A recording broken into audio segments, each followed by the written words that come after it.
All right, and we're going to get started now by downloading Python. It is important that we download Python first. The reason being is because if we install Visual Studio Code first, it will run into some issues. So all you'll need to do is just go to python.org/downloads. You'll be presented with this page here. This button is all you really need on this page. You don't need to worry about the rest. Your version may look different. It may not show 3.11.3, and that's okay. All the versions are going to work the same for what we're doing, so it does not matter if there's a different one.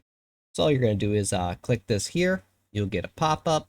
Yours might just show Python AMD64. Click on it. You'll be presented with this page. Now, there's going to be one slight difference in the page that we are presented with. What you may see is install now, and you'll also see a box down here that says add Python to path. This box must be checked off.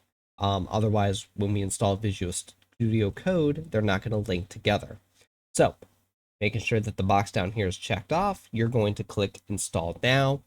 The next window you'll be brought to should say Install.